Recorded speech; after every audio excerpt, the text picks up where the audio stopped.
Amen. Praise the Lord. Hallelujah. First and foremost, I would like to give the highest praise, glory, honor. Hallelujah. Thanksgiving belongs to our dear Jesus. Praise God. Hallelujah.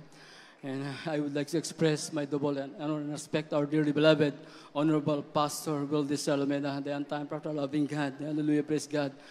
Remembering and cherish the blessed preachings and teachings of our dearly beloved, Honorable Pastor Wildis Alameda, the on-time prophet, loving God. Ganyan din po sa ating dearly beloved Assistant Pastor Lindsay Almeida. Praise God, hallelujah, na kanilang turot aral, hindi malilimutan kailanman. Praise God, hallelujah, na tumimim po sa ating puso't isipan.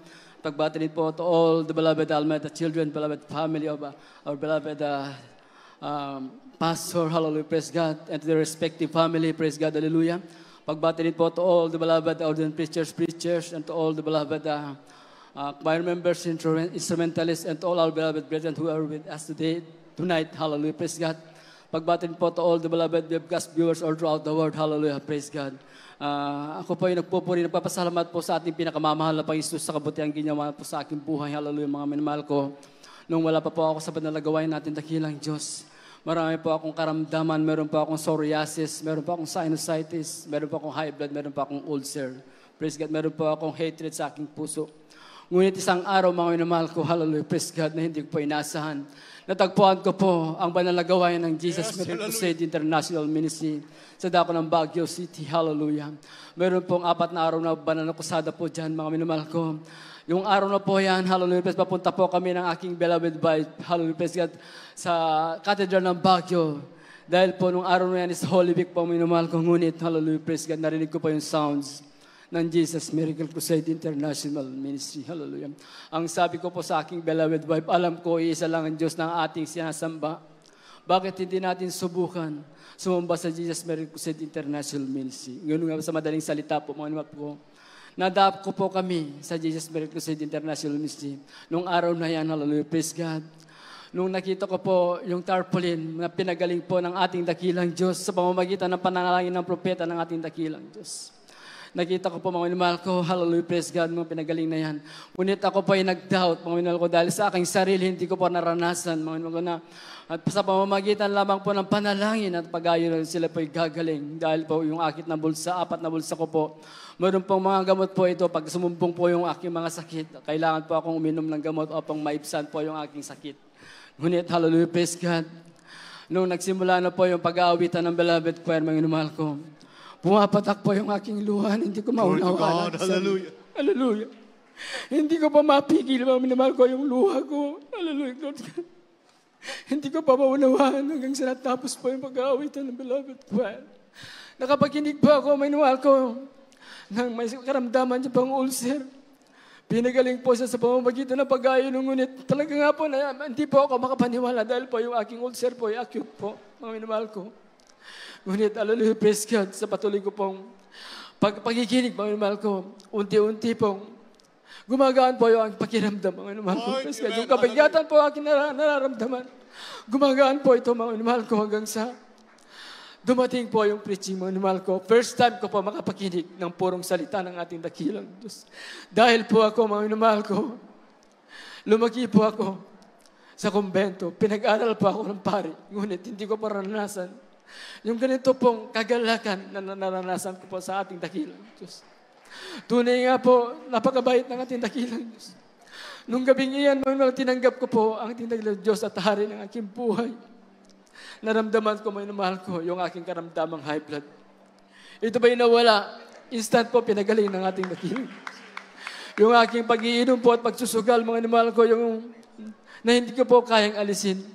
Na pag hindi po ako nakakainom, mga minamahal ko, nanginginig po yung aking laman, mga minamahal ko. Ngunit, salamat sa ating pinakamamahal na Jesus sa pangulang dalangin ng dearly beloved parents in the Lord. Ako po ay pinagpala na abot ng kanilang panalangin. Pinagaling po yan, inalis yung aking pag-iinom, pagsusugal, mga minamahal ko. Sa patuloy ko pong pagdalo, mga minamahal ko, praise God, hallelujah. Hallelujah, yung first month ko po, mga minamahal ko. Kung totoo ko ang Diyos sa banal na gawain ito, ipadama mo sa akin na ikaw ang Diyos na nagpapagaling ng lahat ng uri ng karamdaman. Nag-fasting po ako, mga minamahal ko.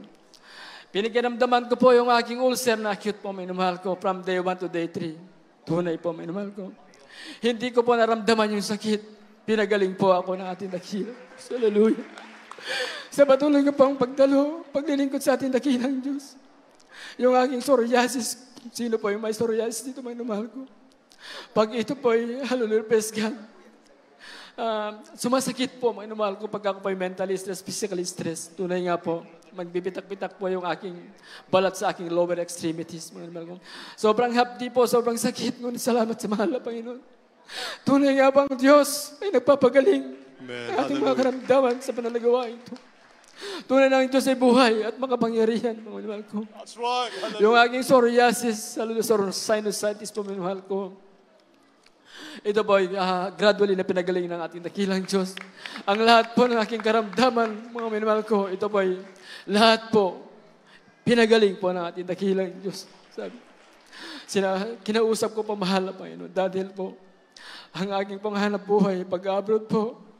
Mahal na Panginoon, kung totoong Diyos ka na tumutugon ng panalangin sa mga gawain ito, palabasin mo muli ako ng bansa. Sabi ko sa mahal na Panginoon, tunay nga po, ang Diyos po ay tumutugon ng panalangin.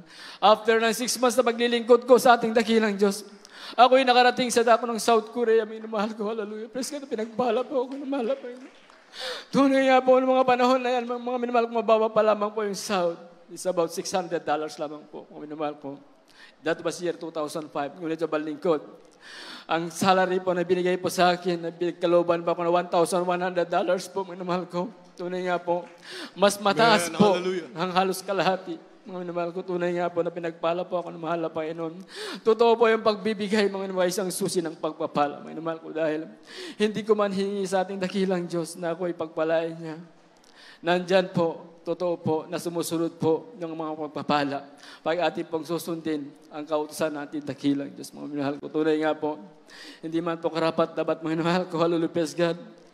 Nakarating po ako ng dako ng Jeddah, mga minamahal ko, na ito po yung bansa na inaayawan ko mapuntahan dahil I was there 1998 po. Ngunit dahil po ako po ay hindi pa po believers noon, talaga nga po na may hinahanap po ako ng mga bagay. Ako po ay nag-exit po. That was year 2000. Ngunit, hallelujah, praise God. Itong inaayawan ko na bansa, minamahal ko, dito po ako dinala ng mahal na Panginoon. Yun pala ang plano ng mahal na Panginoon. Ito magamit din ako sa banal na gawain sa dako ng Jeddah. Tunay nga po, mga namahal ko, praise God, hallelujah. Nasa bansang iyan, alam po natin na napaka-higpit po, napaka-strict po yung batas nila. Ngunit, kung nasa mahal na pa yung kamay na mahal ko, wala pong hadlang, wala pong makakapigil sa pagpupuri ng mga tunay na Kristiyano. Tayo pa nakakapagdaos dyan. Mga minamahal ko, hallelujah, praise God, tunay nga po. Nung dumating pa ako dyan, palipat-lipat po kami ng venue, mga minamahal ko. Until such time, mga minamahal ko, kami pa yung nag-pray sa Pangunang Dalangin ng ginagalang malapastor. Hallelujah. Together with the beloved Almeida family. Pinagpala po yung ating panalagawain. Pinagkalooban po kami, mga minamahal ko, na 3-story po, mga pastoral house. Doon po kami nagdadaos ng panalagawain. Binigyan po tayo ng bagong sasakyan, pagsundo ng ating mga kapatiran. Praise God, hallelujah, mga minamahal ko. Tunay nga po, ang Diyos po yung mapagpala sa mga anak niya. Hallelujah, praise God. Mga minamahal ko, hallelujah, praise God. Nung ako yung nag-apply dito, ang qualification pa should be engineering graduate po, mga minamahal ko. Praise God, dahil po yung trabaho po na kagampanan po, kailangan po engineer po talaga. Graduate po ng engineering course. Ngunit yung balingkod namin natin, engineer. Tunay nga po, pinanghawakan ko ang salita ng mahal na Panginoon. Pag ikaw anak ng mahal na Panginoon, hallelujah, praise God, kahit po hindi po akma dun sa natapos mo, mga minamahal ko. Tunay nga po, pagpapalain ka na mahal na Panginoon. Dahil nung sabi po ng mga interview, ang mauna pang ma-interview po dapat po yung engineer. Ngunit ako pa yung unang tinawag. Mga minamahal ko, nung ako pa yung tinawag in-interview ng mga head ng engineering, hallelujah, nasagot ko po yung mga tanong. Nag-exam pa ako, perfect po yung akong exam po. Tunay nga po, pinagpala po ako na mahal na Panginoon. Ako po yung nakaka-uwi, mga minamahal ko, anytime. 2 to 3 times a year po, mga minahal ko, ako pinagkakauwi. Supposedly, 1 year lamang po, yearly po yung aming vacation after 11 months of work. 1 month po yung aming vacation. Ngunit, pinagpala po tayo ng mahal na Panginoon dahil tayo po ay anak ng Diyos, naglilingkod sa totoong Diyos na buhay. Dahil lamang po yan sa pangunang dalangin natin, dearly beloved parents in the Lord, at sa panalangin ng beloved Almeida children po, hallelujah. Ito'y tinatamasok ko po yung papalang ito. Mga minamahal ko, bago po natapos yung taon ay yung buwan ng January, tayo pa ay nakapag-baptist po ng 6 na kaluluwa sa dago ng Jeddah Outreach po. Tunay nga po na pinapalago po ng ating pinakamamahal na Panginoon ng kanyang panalagawan. Tunay nga po na pinagpala po ang panalagawan sa lugar na yan. Hallelujah. Wala pong sapat na salita, mga minamahal ko. Napasalamatan ko po ang ating dakilang Diyos. Tunay nga po, yung pagpapala sa aming company po, hindi ko pa inaasahan. Hallelujah, please, meron po kaming yearly increase, meron po kaming hallelujah, please, at sa kapurihan po, sa lamang po na mahal na Panginoon sa ating dakilang Diyos. Meron po akong yearly po, meron po akong 3 buwan sahod na bonus po, mga minamahal ko, praise God, tunay po. Lahat po ng aking pamasahe, yung airfare ticket ko po, provided by the company, libre po yan, mga minamahal ko. So, hanggang dito na lang, mga minamahal ko, ang lahat ng kapurihan, pasasalamat ay tayong sa ating pinakamamahal. Praise the Lord!